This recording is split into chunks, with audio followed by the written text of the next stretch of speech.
Bonsoir.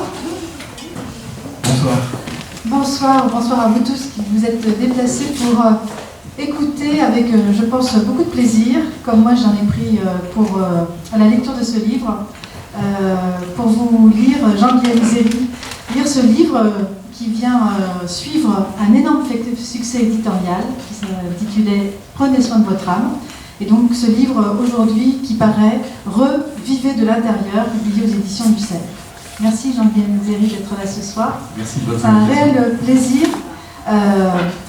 Vous commencez à être un petit phénomène éditorial. Vous savez capter l'attention de nos lecteurs.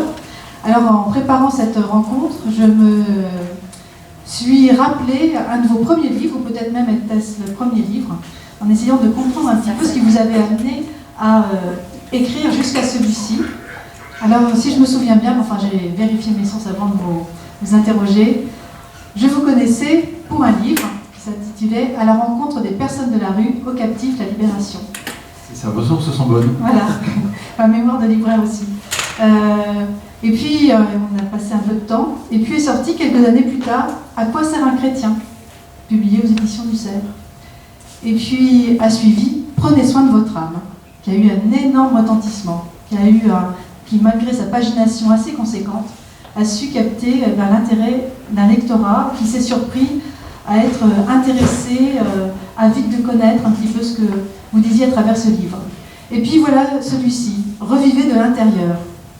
Alors, ma première question, c'est est-ce qu'il y a une suite logique par rapport à votre première publication que je viens de citer? Parce qu'il me semble quand même qu'il y en a une. En effet, je confirme. Alors, j'ajouterai un cinquième livre, entre À la rencontre des personnes de la rue et À quoi sert un chrétien, qui est Le soin dans tous ses états, qui était un livre justement sur d'où vient le soin et où va le soin. Donc si je l'ajoute, c'est pour effectivement mettre en évidence la continuité finalement de ce qui s'écrit, parce que finalement c'est a posteriori, c'est après coup que en fait, je prends vraiment conscience de ce qui est en train de s'écrire.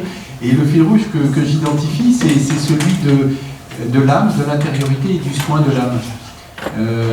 D'abord, explorer à travers la rencontre des personnes de la rue, qui était donc l'objet de ce premier livre, À la rencontre des personnes de la rue, et en particulier sur la nécessité de les accompagner bien sûr dans la dimension matérielle, mais aussi dans la dimension de leur vie intérieure. Voilà, sans que dans ce livre je n'aille très très loin dans la formalisation, mais c'était cette recherche-là qui déjà, j'allais dire, pointait son nez. Et dans le suivant, Le soin dans tous ses états, sur la situation du soin aujourd'hui, c'était aussi cette conviction que j'essayais de mettre en mots, que si le soin a beaucoup progressé sur les aspects techniques, si on veut en tout cas qu'il ne soit pas totalement déshumanisé, eh bien il y a ce supplément d'âme à essayer de retrouver, en tout cas d'en retrouver les chemins. Voilà. Dans À quoi sert un chrétien, la dernière partie était justement où je commençais finalement à mettre de plus en plus de mots sur cette conviction aussi que le christianisme c'est le primum vince du service, de la charité qui a de fait vraiment structuré en tout cas notre société. C'est une anthropologie, donc une vision de l'homme. C'est aussi une espérance de la résurrection qui, en tout cas dans l'attente de jours meilleurs, se vit d'abord dans son intériorité. Et c'est de souligner combien il y avait pour moi un enjeu pastoral majeur à ne pas rater, qui était celui de l'intériorité. Voilà. Donc ça, c'était finalement ces trois livres à travers lesquels voilà, cette question de l'intériorité pointait son nez, mais sous des angles qui sont celui du soin, celui de l'exercice de la charité, celui de la pastorale. Et finalement, dans les deux derniers, j'ai basculé, j'allais dire, en travaillant cette question de l'intériorité, vraiment là, à part entière et de façon dédiée. Alors, cet ouvrage, en fait, c'est comme un livre-programme. C'est-à-dire que vous dites bien au début du livre que c'est un ouvrage qui a été suscité, en tous les cas, par de nombreuses réactions de lecteurs suite à la lecture donc, de Prenez soin de votre âme. Comme s'il y avait une envie maintenant de passer à la pratique.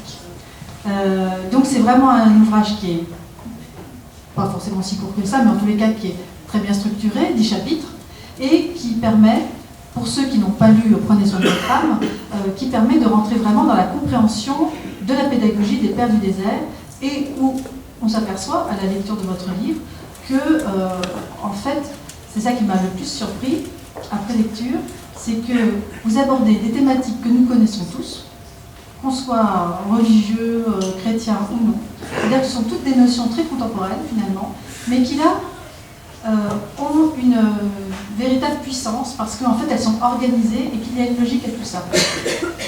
Oui, la puissance en fait elle vient d'un point de vue de la pédagogie et de l'enseignement des Pères du désert, puisqu'en l'occurrence, prenez soin de votre âme, donc le précédent et celui-ci, finalement je n'essaye que d'exhumer, que de traduire, que d'actualiser la pédagogie et le patrimoine que portent les pères et les pères du désert. Alors, en effet, vous le rappeliez, celui-ci est revivé de l'intérieur et fait suite à de nombreuses demandes de lecteurs de Prenez soin de votre âme qui se sont vraiment retrouvés dans ce patrimoine des pères du désert tel qu'exprimé dans ce livre et finalement qui ont dit mais voilà, vous pouvez pas nous aider à nous l'approprier de façon très concrète dans le quotidien. Donc c'est un peu ça la commande, en tout cas, si je puis dire, d'un centre de lecteurs. C'est effectivement dans cet esprit-là que j'ai essayé d'écrire, du coup une écriture peut-être plus didactique, effectivement, qui en 10 chapitres, certains, enfin en tout cas, on en a déjà fait part depuis la sortie de ce livre, sont déjà emparés pour faire un parcours, soit individuel, soit en couple, soit dans des groupes, soit dans des paroisses. Donc ça peut être à la fois un outil, qu'on peut s'approprier à titre personnel, mais aussi en groupe en fait. Voilà. Et l'actualité, la puissance, elle vient en réalité de la puissance de ce que disent les pères, qui en fait est intemporel. On pourrait se dire les pères du désert, 4e, 8e siècle, finalement pas beaucoup de rapport avec nous. En fait, grosse erreur, parce que si l'environnement de vie, voilà, dans le désert d'Égypte, de Syrie, et notre environnement à nous ici et maintenant n'a pas grand rapport, c'est évident. Il n'en demeure pas moins que ce qu'ils nous disent est toujours aussi pertinent parce que le fil rouge, pour le coup, le point commun, c'est l'âme humaine. Et ces hommes et ces quelques femmes, tout le temps pères du désert, mais à l'heure de la parité, aujourd'hui, il est plus juste de mentionner qu'il y avait aussi des mères du désert, de fait, ce sont des spécialistes de la vie intérieure. Voilà. Sous l'angle, j'allais dire, confessionnel chrétien, voilà, c'était les descendants directs des apôtres et des premiers descendants des apôtres, mais d'abord et avant tout, c'est l'objet de Prenez soin de votre âme et de reviver de l'intérieur, en termes de sagesse de vie qui s'adresse effectivement, dont peuvent s'emparer, et je pense que le succès du précédent montre qu'il a dépassé le seul cercle, je dirais, des chrétiens pratiquants, parce que la sagesse des pères a quelque chose, a une dimension universelle, et pas seulement confessionnelle. Tout à fait. Alors, j'ai relevé pas mal de citations parce que vous verrez à la lecture de ce livre, on lit d'un coup, et puis il y a toujours quelques apophthegmes qui sont donc des paroles des pères du désert qui sont glissées au début et à la fin.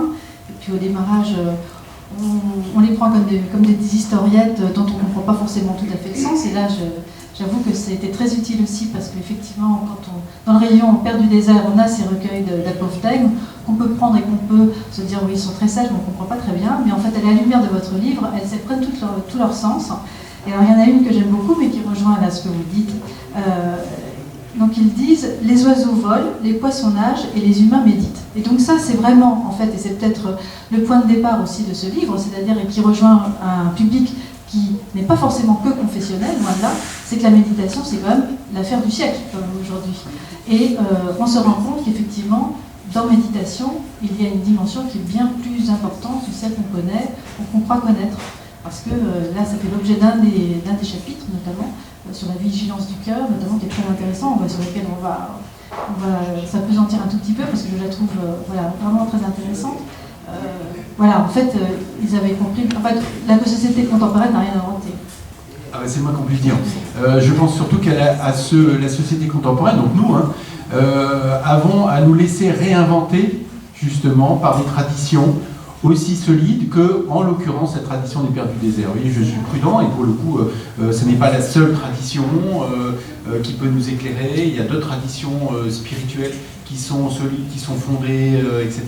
Mais en l'occurrence, non, on n'a rien inventé, mais nous avons à nous laisser renouveler, en l'occurrence, par des traditions solides, qui connaissent bien, effectivement, l'âme humaine, et évidemment, c'est le cas de la tradition chrétienne, et en particulier de la tradition du christianisme primitif. Merci d'avoir cité, effectivement, cet apophthegme. L'apophthegme, oui, voilà, c'est des sentences, qui paraissent parfois un petit peu naïves en réalité, elles ne sont pas naïves, elles sont d'une épaisseur absolument incroyable. Les oiseaux volent, les poissons nagent et les humains méditent.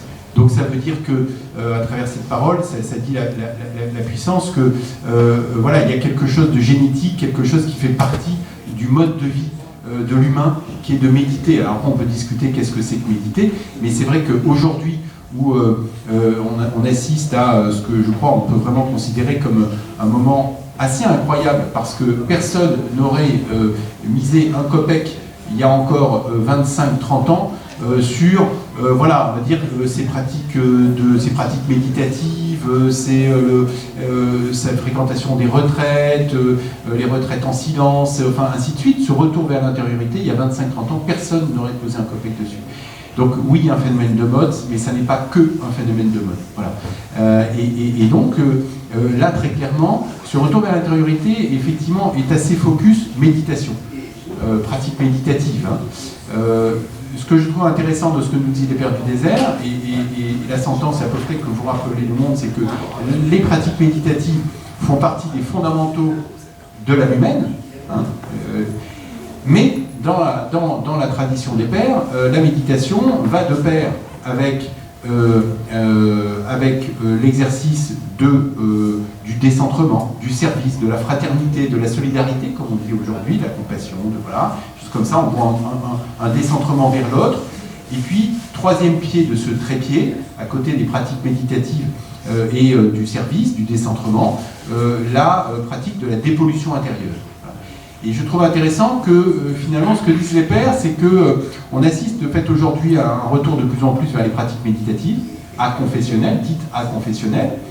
On assiste de plus en plus finalement à des engagements citoyens, donc en dehors de tout écosystème chrétien, un engagement vers justement la plus de sobriété, décroissance, moins de consommation, etc. Donc ça correspond au deuxième pied. Voilà. Et on assiste aussi à des prises de conscience et des engagements citoyens vers l'humanitaire, la fraternité, la solidarité avec les migrants, etc. Ce que je trouve très intéressant, c'est de voir que ce que disent ces trois axes, qui sont des mouvements quand même de fond importants aujourd'hui, ça dit juste qu'ils sont inscrits dans le cœur de l'homme. Chrétien, pas chrétien, en fait, peu importe, ils sont inscrits dans le cœur de l'homme. Il y a quelque chose qui sort du cœur de l'homme, qui est effectivement de penser à sa dépollution, de penser pas simplement à son nombril, mais à d'autres, et de retrouver des ancrages. Et ça, en fait, inscrit dans le cœur de l'homme, il se trouve que les Pères du désert, finalement, ont institué tout ça, organisé ça en mode de vie, et pas simplement en engagement militant.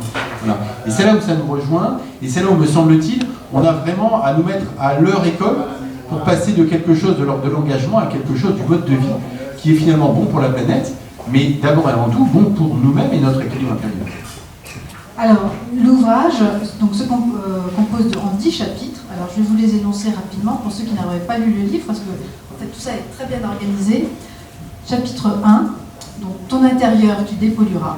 Donc, oui, on va parler de ces polluants, justement, avec un terme qui au départ m'a fait peur, qui sont les PDI. Vous allez me le raconter ce sont les PDI. Mais c'est très important. Vous n'avez plus peur maintenant? Non, plus du tout peur. Mais il faut aller jusqu'au bout du livre. Chapitre 2, solidaire et pacifique tu seras. Chapitre 3, la méditation tu pratiqueras. On vient de l'évoquer un petit peu. Chapitre 4, ta vigilance intérieure tu développeras. Alors justement, nous allons développer ce point parce que je trouve ça très intéressant.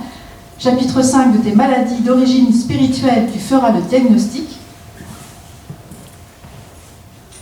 Chapitre 6, tes avidités tu maîtriseras. Chapitre 7, dans l'ascédie tu veilleras à ne pas tomber. Là encore, l'ascédie c'est quand même peut-être un des points les plus importants peut-être pour comprendre la démarche.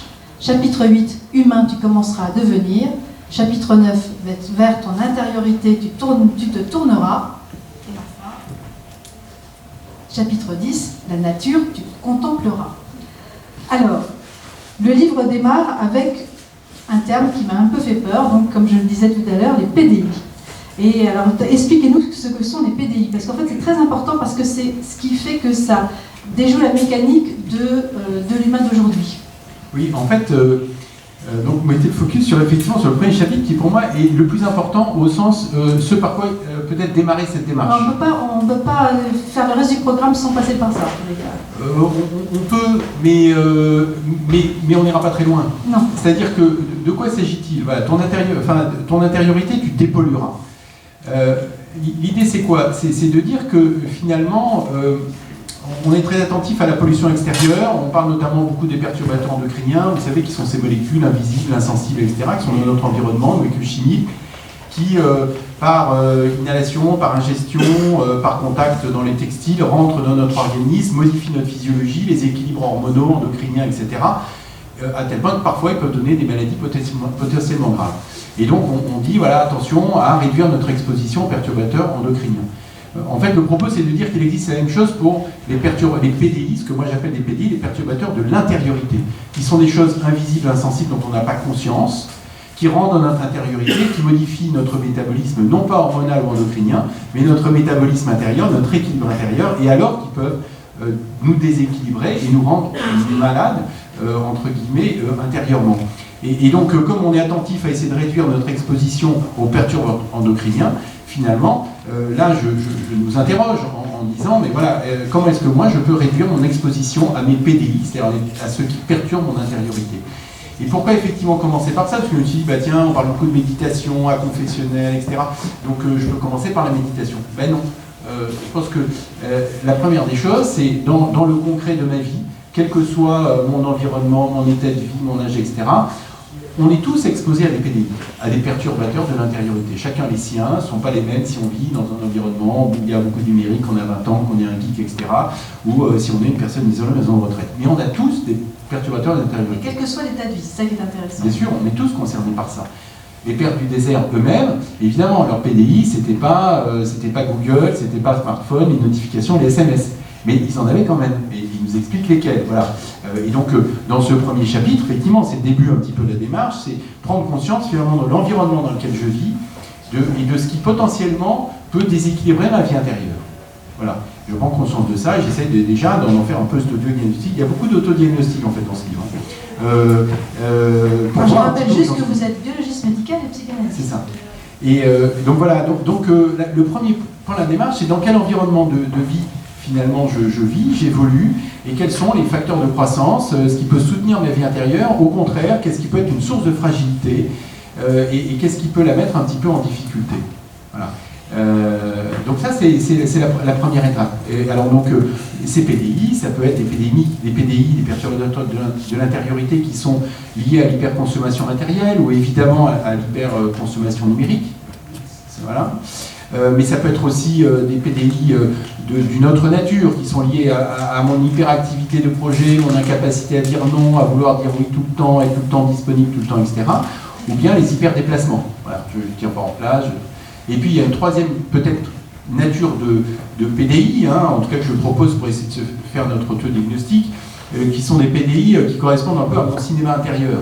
Alors ceux-là, les pères du désert, évidemment, étaient très précis sur finalement la façon dont ils étaient soumis à leur propre cinéma intérieur. C'est toutes ces pensées qui me passent par la tête, mes ruminations, mes anticipations, tous ces films que je fais qui me valorisent, qui me dévalorisent, enfin ainsi de suite, qui fait qu'au bout du compte, ça me pollue complètement, quoi. Et je n'ai plus accès à ma liberté intérieure et donc à ma vie intérieure profonde. Donc la première démarche, c'est un peu comme si on s'imagine que le chemin vers sa vie intérieure, c'est un peu un chemin qu'on entreprend. Voilà, il faut essayer déjà d'enlever un petit peu les broussailles, ce qui va m'empêcher un petit peu d'avancer. C'est ça la première étape, c'est dépollution intérieure. Alors, pour continuer, est-ce que, en vous écoutant, je me dis, mais en fait, est-ce que sincèrement, vous qui êtes thérapeute, vous sentez une... parce que c'est un vrai cheminement, un vrai appel. C'est-à-dire que là, à travers ce livre-là, on sent que l'humain est appelé à devenir autre, en fait. C'est vraiment le but, ça fait partie d'ailleurs, c'est l'objet d'un des chapitres, le chapitre 8, Humain, tu commenceras à devenir, où en fait, on dit, il ne s'agit plus forcément d'être homme, mais être humain pleinement et entièrement, c'est-à-dire d'avoir accès à son intériorité, et vous nous expliquez dans ce livre comment, mais est-ce que c'est un appel qui se fait de plus en plus large et que vous ressentez de plus profondément? C'est peut-être même une quête qui est inconsciente, mais qui est là. En tout cas, pour moi, c'est une quête consciente. Et il me semble la repérer quand même dans le cœur de beaucoup de contemporains, voilà, dont la recherche peut être justement explicite, consciente, voilà, ou justement pas forcément. Donc il y a un appel, et cet appel, il appelle un choix, c'est-à-dire effectivement,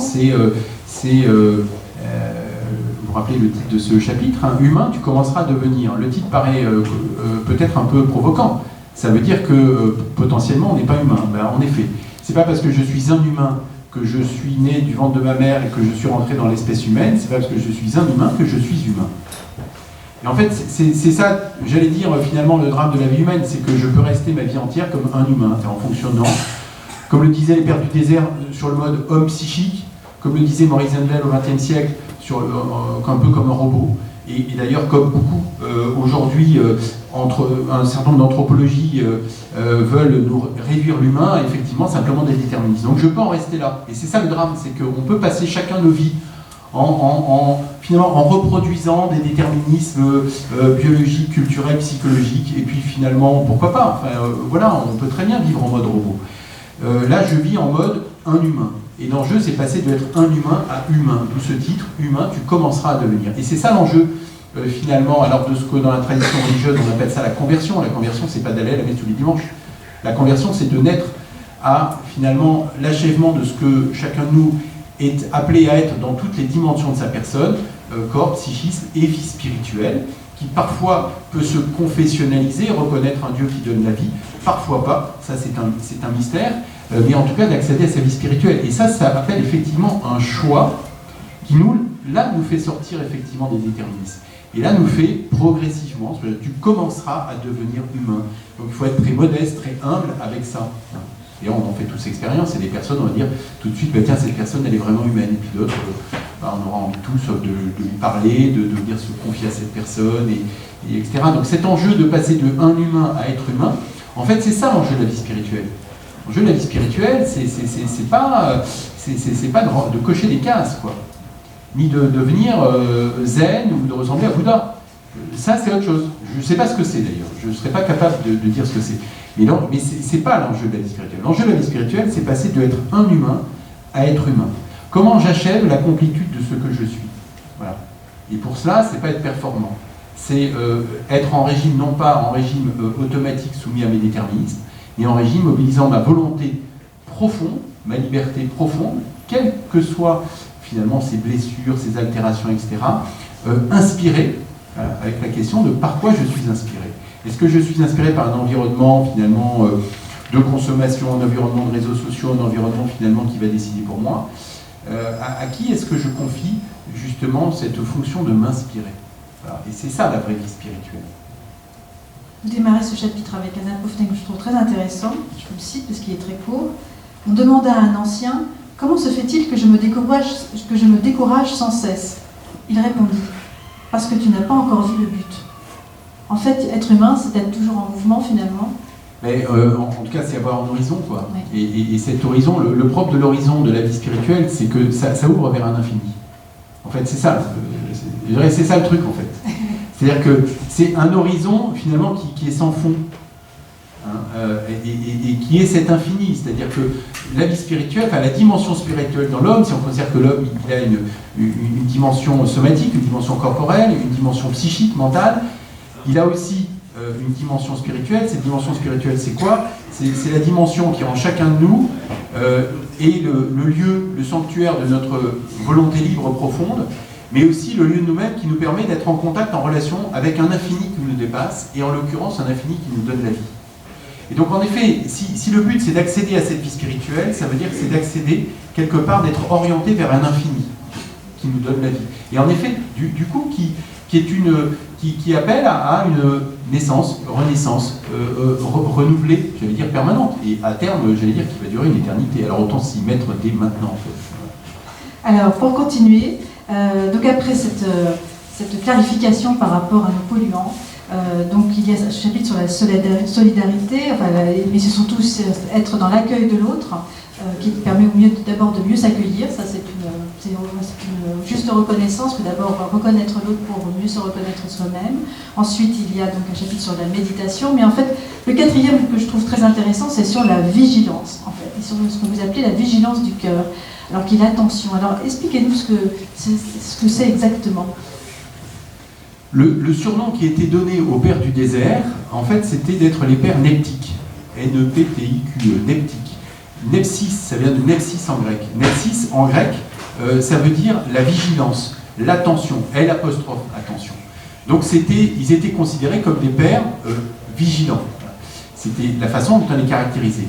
Et pour eux, alors je le formule de façon un petit peu provocante dans ce livre, en disant que tout comme les jambes sont les organes de notre système locomoteur, le cœur est l'organe de notre système cardiovasculaire, finalement, notre vie spirituelle a un organe aussi, qui est donc l'attention. Pas de vie spirituelle s'il n'y a pas d'attention.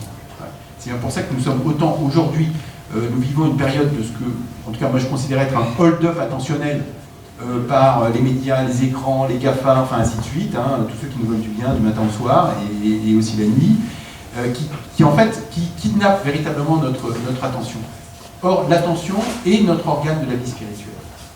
Il nous permet d'observer ce qui se passe en nous et donc, j'allais dire, de le traiter en utilisant notre conscience, notre discernement, notre inspiration et notre liberté. Pas d'attention, pas de vie spirituelle. Donc pas d'attention, c'est pas qu'on meurt, c'est qu'on vit juste en mode robot, comme on disait tout à l'heure. On va vivre finalement guidé, influencé par d'autres. Voilà. D'autres décideront de ma vie. Et je crois aussi potentiellement de la vôtre. Donc l'enjeu, c'est de reprendre le contrôle de notre attention. Et ça, on l'a de façon très explicite chez les pères du désert. On l'a d'ailleurs aussi dans toutes les grandes traditions spirituelles. On l'a aussi dans le bouddhisme, on l'a aussi dans le taoïsme. En l'occurrence, dans la tradition chrétienne, effectivement, les pères du désert qu'on appelait les pères neptiques, appelaient à ce conseil que je trouve très beau, que Antoine le Grand, qui était, on va dire, l'initiateur, pour faire court, des pères du désert, disait avoir entendu dans la prière, soit le portier de ton cœur. Ça, c'est quand même une phrase d'une puissance, là aussi, assez extraordinaire. Soit le portier de ton cœur. Ça dit beaucoup de choses. C'est-à-dire qu'effectivement, notre cœur dispose d'une porte. Et il y a d'autres apophthegmes avec des fenêtres. Bon, on va rester sur la porte, soit le portier de ton cœur. Et que, effectivement, dans le cœur, finalement, on peut ouvrir et fermer la porte. Donc déjà, voilà, c'est à moi, j'ai cette capacité d'être le portier de mon cœur, d'ouvrir ou de fermer la porte. Et que je peux donc choisir ce que j'allais centrer dans mon cœur ou pas. Et c'est ça tout l'enjeu de la vigilance. Et tout l'enjeu du travail spirituel, du travail intérieur, que, si on veut le traduire en termes religieux, on appellera ça le combat spirituel, etc. En fait, le travail intérieur, si on veut le formuler d'une façon plus sécularisée, c'est effectivement d'être le portier de mon cœur, de décider ce qui rentre ou pas dans mon cœur. Mon cœur étant justement le plus profond de moi-même. Par quoi je vais me laisser contaminer ou pas ? Qu'est-ce que je vais laisser, qui je vais laisser faire ma demeure en moi, pour ceux qui connaissent l'Évangile, avec cette promesse faite dans l'Évangile de Jean, Christ disant, peu de temps avant sa mort et sa résurrection, je reviendrai faire ma demeure en vous. Voilà. Bien là, on peut se dire qu'on serait peut-être bien inspiré si de fait on ouvrait la porte effectivement au Christ Seigneur qui veut faire sa demeure en nous. Voilà. Mais sans aller effectivement sur l'accueil explicite du Christ ressuscité, c'est simplement ses pensées, ses polluants, ses inspirations, parfois bonnes, on ouvre la porte, parfois mauvaises, on ferme la porte. Donc tout le travail de la vigilance, c'est que l'expérience que rapportent les pères, et en tout cas moi qui me rejoins à titre personnel, mais j'espère ne pas être seul dans cette enceinte, c'est que finalement je suis traversé en permanence par des tas de choses, par des pensées, par des idées, par des sensations, par des émotions, par des sentiments, par des remémorations, par mon imagination qui part dans tous les sens. Et donc le sujet, c'est je fais quoi de tout ça? Est-ce que je le laisse entrer dans mon cœur ou pas? Et donc en fait, en disant ça, c'est extrêmement intéressant. C'est-à-dire que les pères du désert, en fait, nous disent, mais oui, bah, en tout cas, tu as la main. En tout cas, tu as peut-être plus la main que tu ne le penses. Et prends déjà conscience que, en effet, tu peux facilement te laisser embarquer par tout ce qui passe par la tête. En fait, c'est ça leur sujet. Donc c'est ce qu'ils appellent en fait le combat intérieur pour eux par de la gestion. Ça, c'est un mot qu'ils n'utilisaient pas, c'est un mot assez moderne, en effet. De la gestion de ce qu'ils appellent les logismoi. Les logismoi, en grec, ce sont les pensées.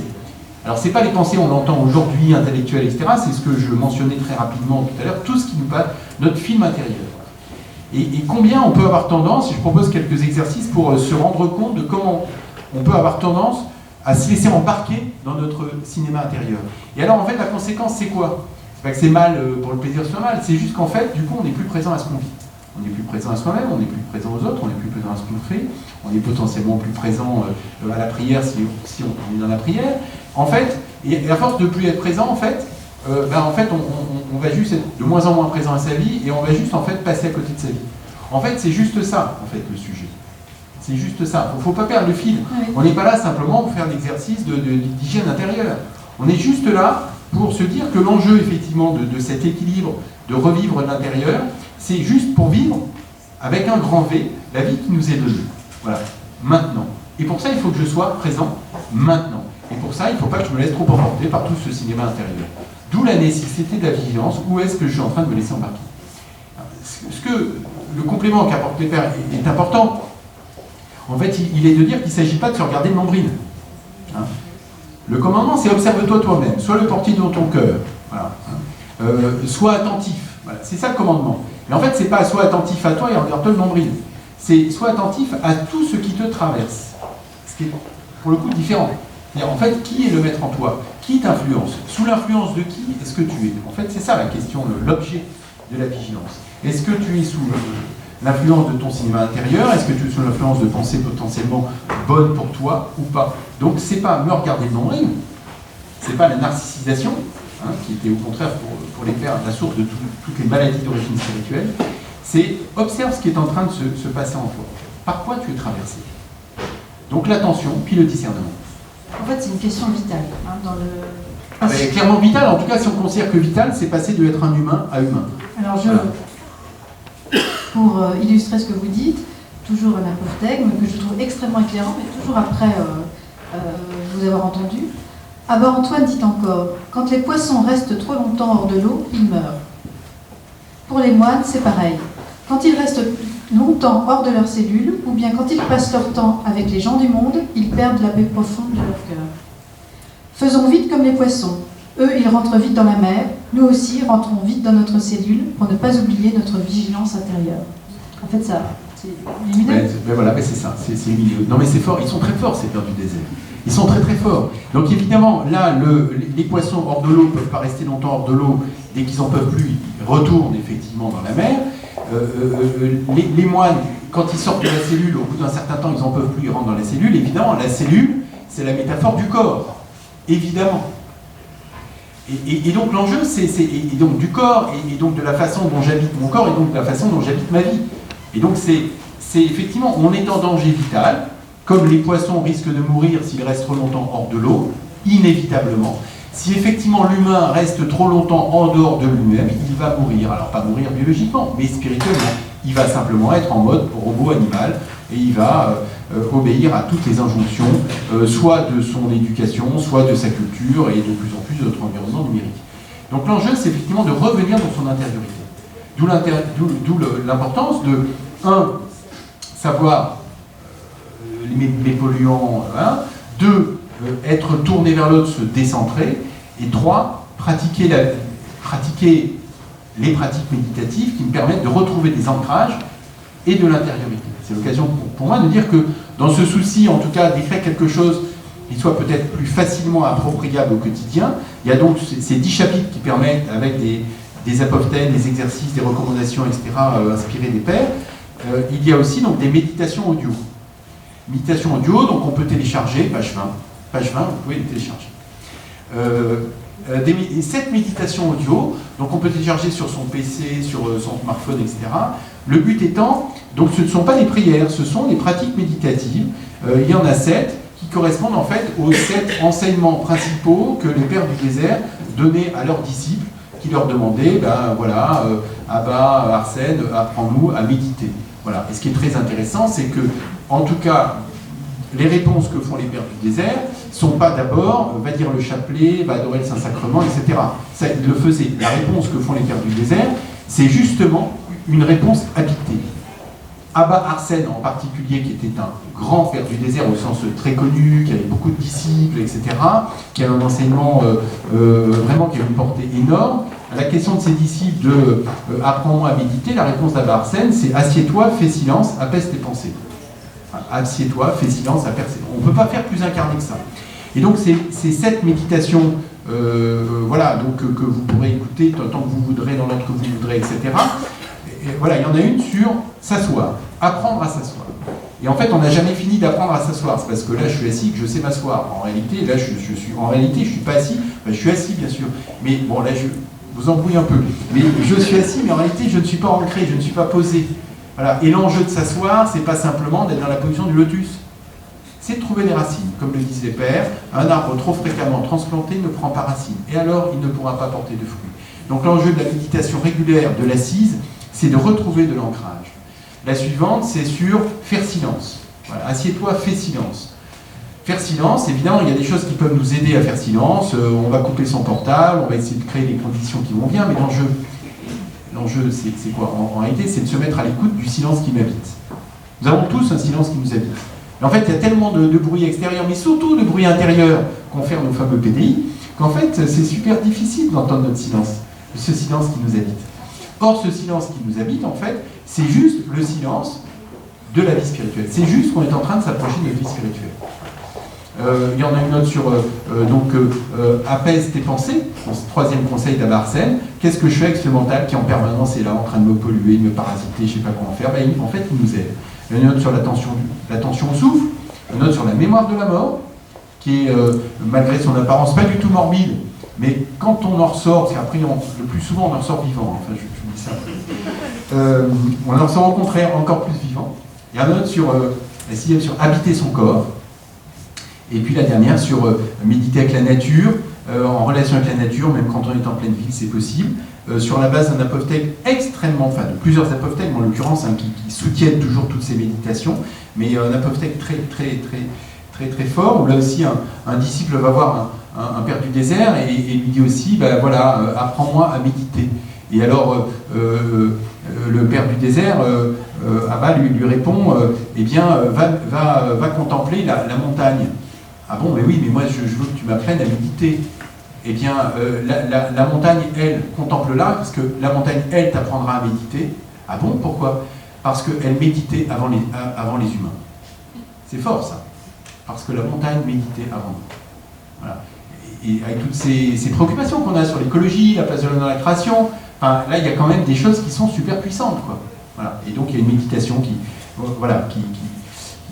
dure une trentaine de minutes, justement, qui nous apprend à méditer comme une montagne, et puis comme un océan, et puis comme un végétal, et puis comme un animal, et puis enfin et ainsi de suite. En gros, toutes ces dimensions de la nature qui sont juste des dimensions qui nous constituent. Alors je dois dire que j'en ai écouté 3. Donc c'est relaxation assurée d'abord.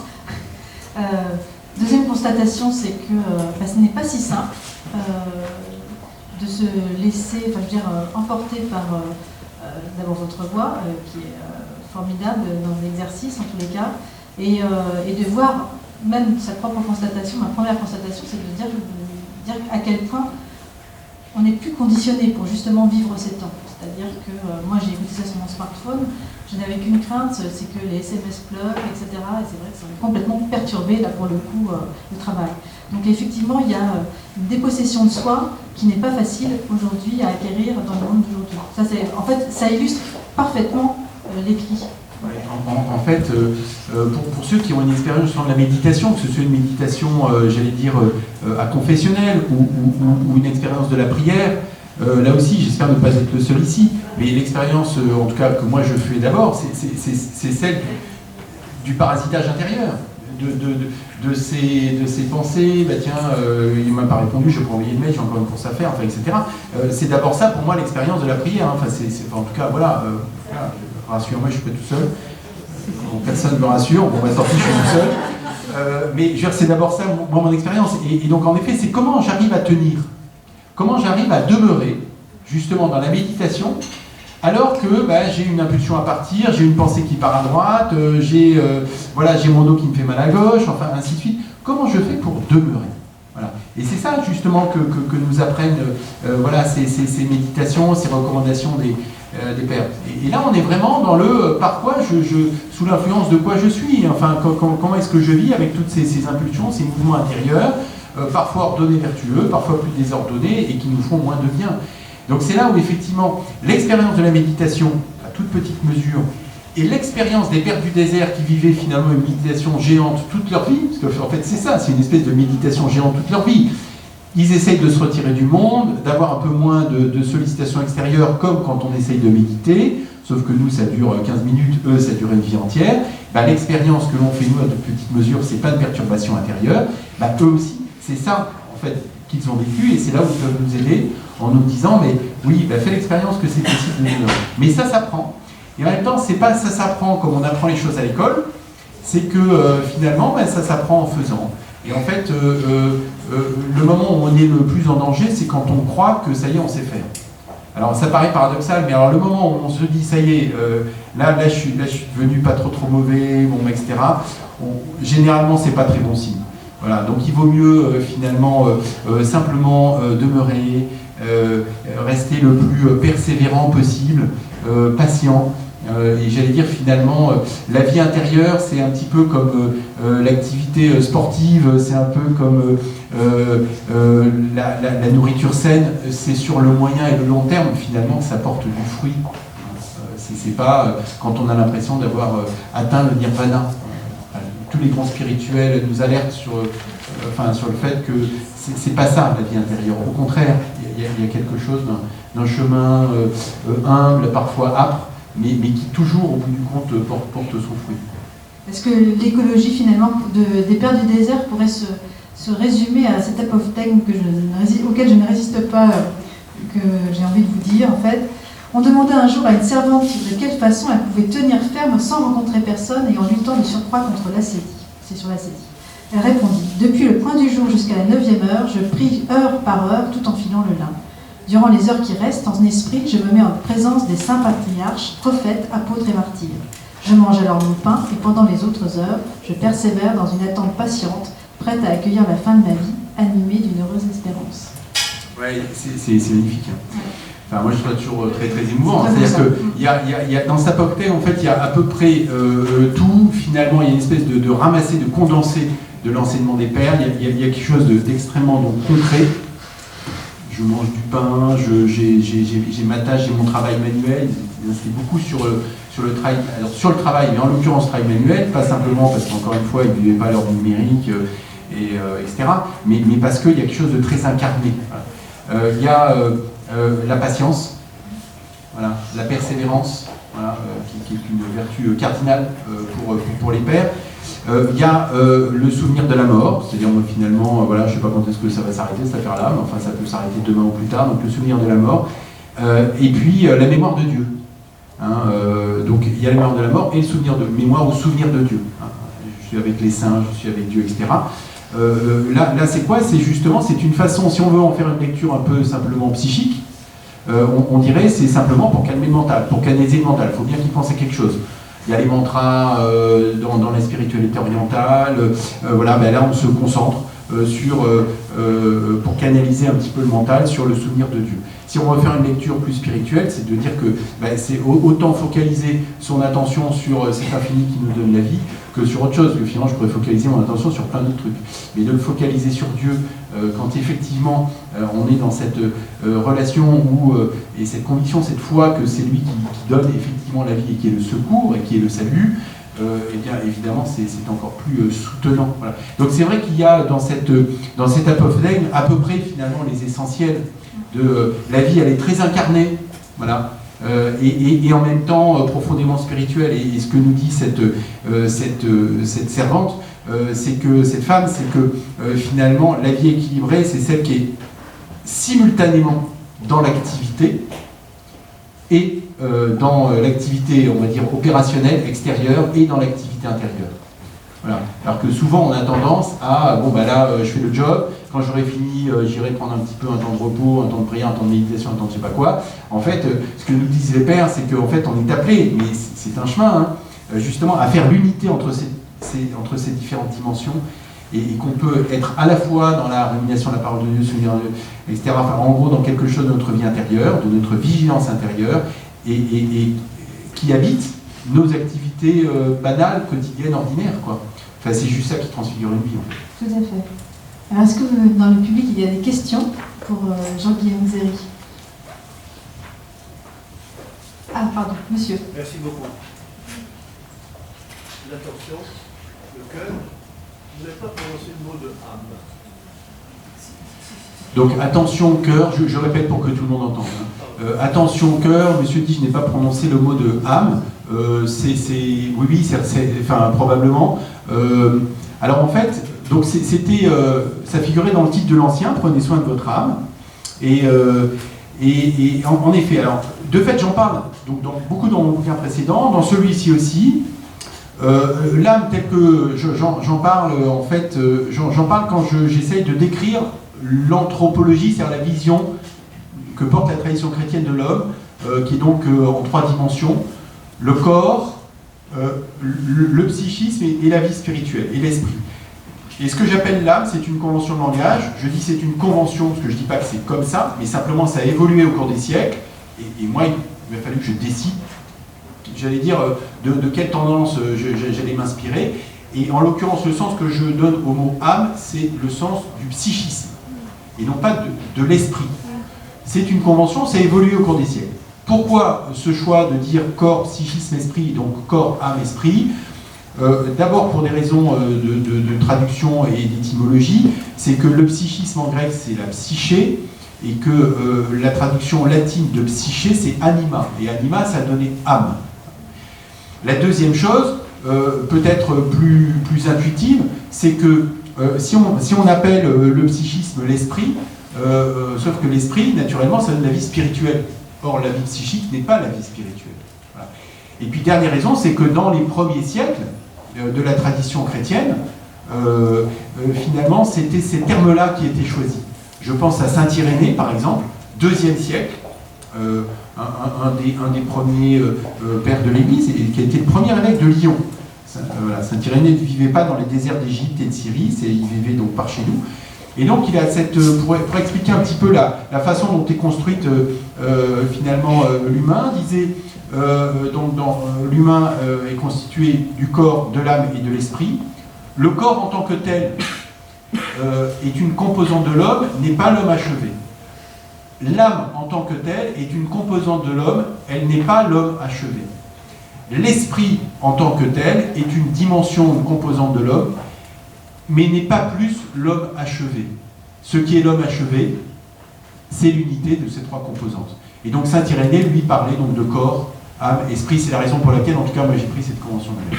Et je trouve cette phrase très éclairante, parce qu'elle montre bien la distinction des 3 composantes, qu'elles sont appelées à faire effectivement l'unité, mais elle montre aussi que, finalement, la vie spirituelle n'est pas toute puissante.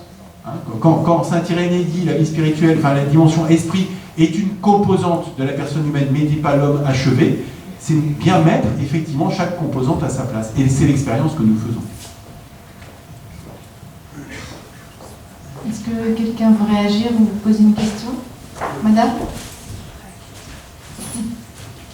Oui. En dehors du livre.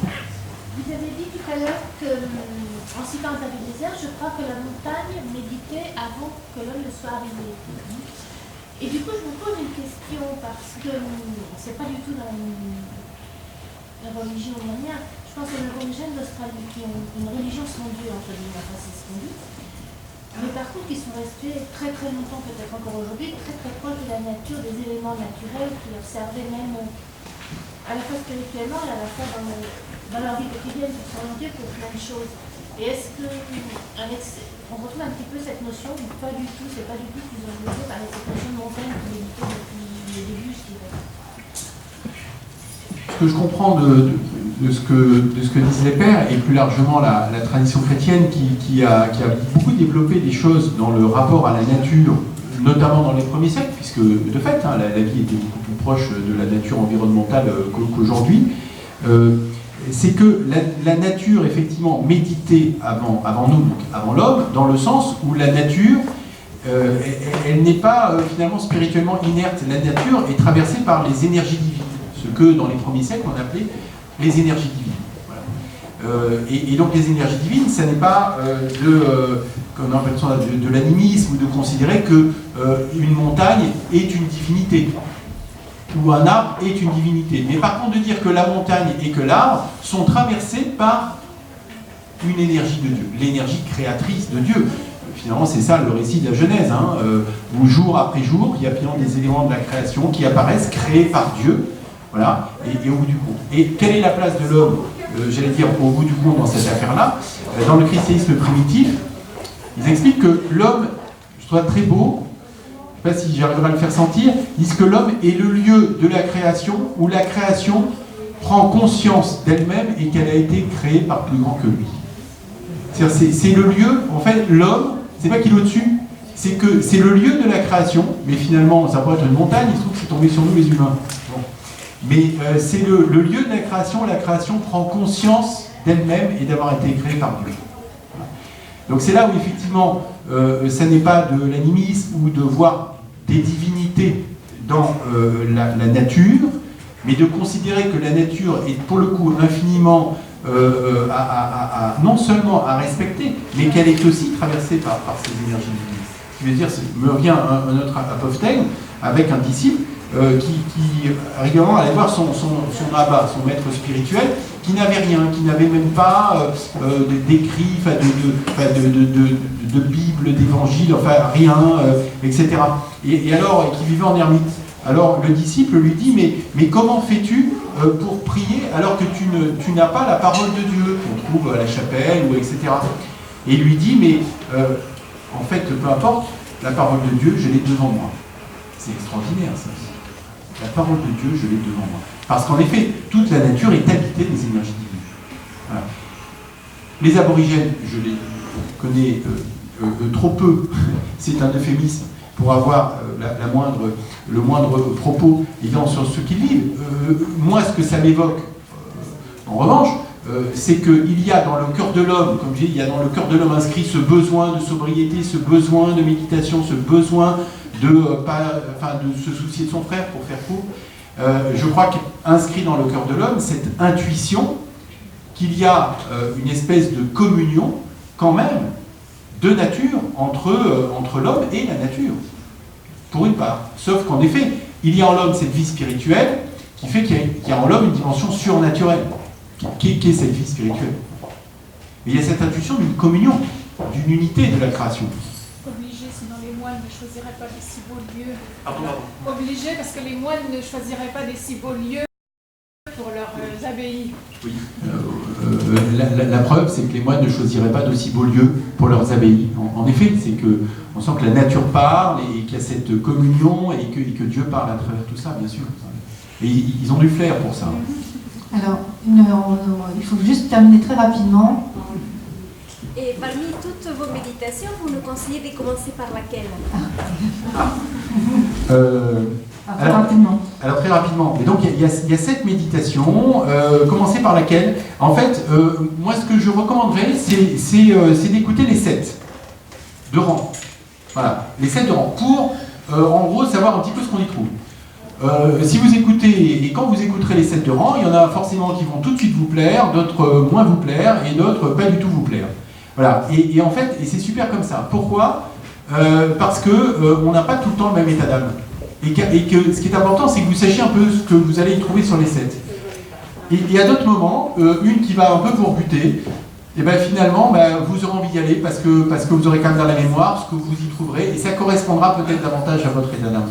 En fait, à votre état intérieur, plutôt bien monsieur, votre état intérieur. Donc en fait, elles sont assez différentes entre une méditation où on fait mémoire de la mort et une où on est plutôt dans l'attention au souffle. Ça ne mobilise pas intérieurement du tout les mêmes impressions, les mêmes, etc.